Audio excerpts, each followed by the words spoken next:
আসসালামু আলাইকুম, কেমন আছেন সবাই? তো দেখেন সকাল সকাল চলে আসছি বাবা মার কবর জিয়ারত করতে।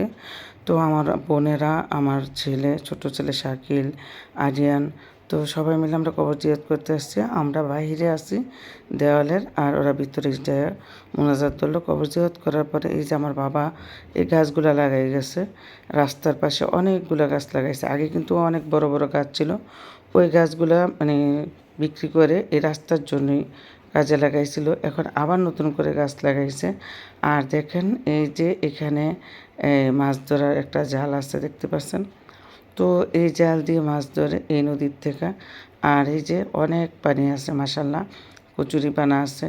তো যেহেতু আমরা সকালবেলা বের হয়েছি, একটু অন্ধকার অন্ধকার লাগতেছে, ফজর নামাজ পড়ি আমরা বের হয়েছি। এটা হচ্ছে আমাদের নদীর ঘাটলা। তো আমরা এখানে যে মাছের জন্য অপেক্ষা করব।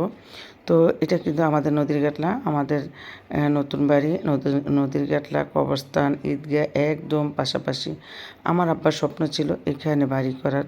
তো সেই স্বপ্ন পূরণ করে গেছে আব্বা মারা যাওয়ার আগে। সম্পূর্ণ ওনার যতটুকু ইচ্ছে ছিল ইচ্ছাটা পূরণ করেছে। শুধু এই বাড়িতে একটা বিল্ডিং করা হয়নি। তো এই বাড়িতে বিল্ডিং করার ইচ্ছা ছিল, কিন্তু থাকার মানুষটা এদিকে করতে পারেনি। দেখেন কি সুন্দর কচুরিপানাগুলা। এখানে একটা নৌকা আছে, যারা এই যে জাল দিয়ে মাছ ধরে ওনাদের এই নৌকাটা। ভাবছিলাম একটু যাব, আবার ভাবলাম না, সকালবেলা যদি পইরা যাই তাইলে কিন্তু সমস্যা হয়ে যাবে। কচুরিপানার মধ্যে কচুরি ফুলগুলো অনেক সুন্দর লাগতেছে। আরিশা দেখে চাইছিল, দিতে পারিনি। তো এই যে আমাদের এই নদীর ঘাটলা থেকে আমি উঠতেছি, আমাদের একদম সরাসরি এই যে এটা আমাদের নদীর ঘাটলা, ওইটা আমাদের বাড়ি, এটা আমাদের নতুন বাড়ি। এই নদীর ঘাটলাটা কিন্তু আমাদেরই করা। তো এখানে নদীর ঘাটলাটা করা হয়েছে যে সামনে কবরস্থান, ঈদগাহ, ওইখানে সবাই উজু করে নামাজ পড়ে, ঈদের নামাজ পড়ে। মানুষ মাটি দিতে এলে উজু করে। তারপরে এখানে পুরুষ মানুষ যারা আছে গোসল করে, তো তার জন্য করা। আর এটা হচ্ছে আমাদের এই যে নতুন বাড়ির এই চারপাশ দিয়ে যে জায়গাগুলো, সেই জায়গার ভিতরে এই যে লাউ গাছ লাগিয়ে রাখছে। তো এগুলো দেখাশোনা করে আমাদের কাকা, মানে আমাদের বাড়িরই এক কাকা। উনি ছোটোকাল থেকে আমার বাবার সাথে থাকতো। কাকারে আমরা কখনো পর ভাবি নেই, সবসময় আমরা মনে করছি আমাদের আপন কাকার মতোই আমরা জানি। উনি আমার আপন বাস্তির মতো জানে। সজন কাকা কিন্তু সবসময় আমি হওয়ার আগের থেকে কাকা নাকি আব্বার সাথে চলাফেরা করে। তো এই কাকা এই যে গাছগুলা লাগাইছে, লাউ গাছ, তারপরে এই যে দেখেন বড় আমাদের বাড়িটা, পুরাটা বাড়ি, এটা কিন্তু বাড়ি, জমি না। নতুন বাড়ি আমার আব্বা কিন্তু নিজে তৈরি করে গেছে। তো এই বাড়ির ভিতরে এই টমেটো ক্ষেত করছে। তো আমার আব্বারা আদেশ ছিল যে টমেটোগুলা করার জন্য।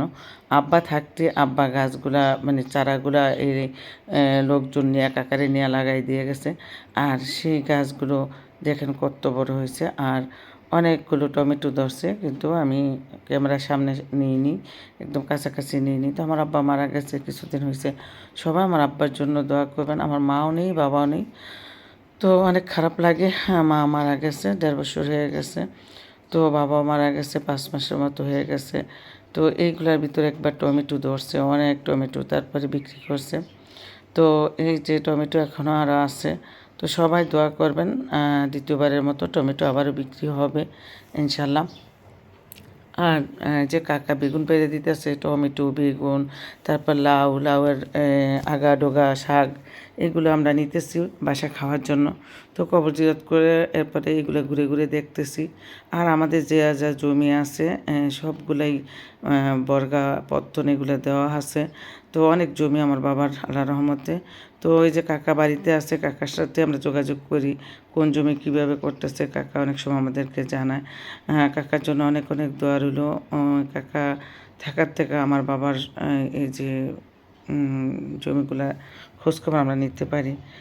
তো কাকা কিন্তু আমরা যেইখানে যাই, যেটার জন্যই বলি, রাত 1টা 2টা বাজে যদি বলি কাকা আমাদের বাড়িতে আসেন, আমাদের কাজ লাগবে, আপনার সাথে কথা বলবো, কাকা এসে পড়ে।